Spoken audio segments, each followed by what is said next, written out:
নমস্কার বন্ধুরা, আপনাদের সবাইকে সীমা রান্নাঘরে স্বাগত। আজ আমি রান্না করব রুই মাছের ঝোল রান্না করব। তবে রুই মাছের ঝোলটা আজকে আমি একটু অন্যরকম ভাবে রান্না করব। অন্যরকম বলতে অন্যরকম সবজি দিয়ে। সেই সবজিটা হলো পুঁই শাকের যে ডাঁটা আছে সেই ডাঁটা, পেঁপে আর আলু দিয়ে আমি এই রুই মাছের ঝোলটা রান্না করব। তবে খুব অল্প মশলাপাতি দিয়েই আমি এই রেসিপিটা রান্না করব।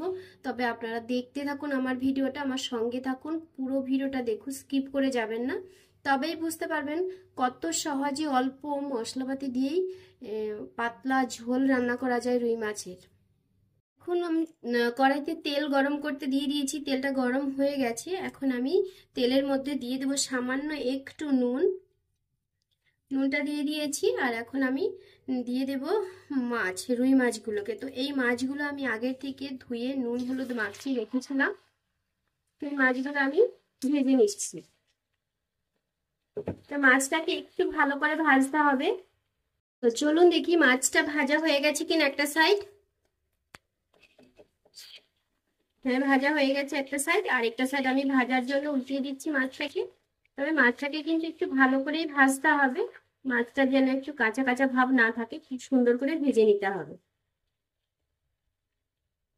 এখন মাছগুলো কিন্তু ভাজা হয়ে গেছে। এখন আমি মাছগুলোকে তুলে নিচ্ছি। তো এখানে আমি 500 গ্রাম মাছ নিয়েছি। তো পুরো মাছটা এইভাবে ভেজে নেব আমি।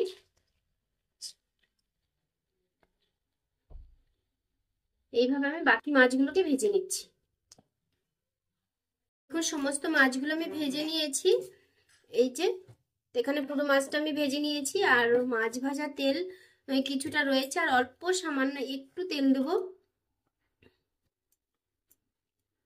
অল্প একটু তেল দিয়ে দিয়েছি। এখন তেলে আমি দিয়ে দেব গোটা জিরে। তেলে দিয়ে দিচ্ছি আমি অল্প একটু গোটা জিরে।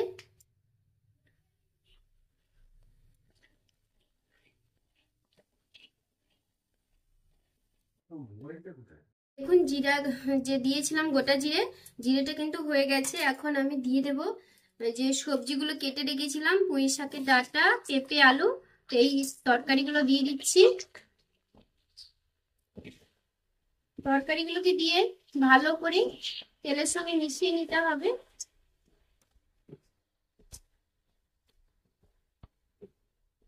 তেলের সঙ্গে আমি একটু মিশিয়ে নিয়েছি। এখন দিয়ে দেবো আমি স্বাদ মতো নুন। এখানে আমি 1.5 চামচ পরিমাণ নুন দিয়েছি। আর দিয়ে দেবো হলুদ গুঁড়ো। হলুদ গুঁড়োটা পরিমাণ মতো দিতে হবে।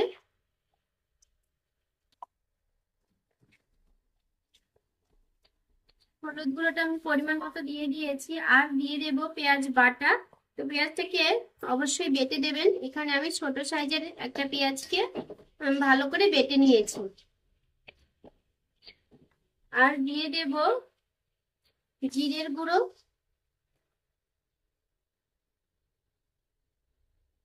এখানে আমি ছোট চামচের 1 চামচ পরিমাণ জিরের গুঁড়ো দিয়েছি। আর দিয়ে দেব লঙ্কার গুঁড়ো।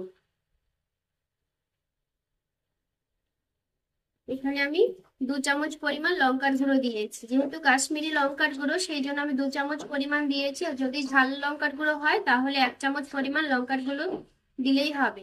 আর তবে হ্যাঁ, ঝালটা আপনারা আপনাদের পছন্দ মতোই দিতে পারেন, কোনো অসুবিধে নেই।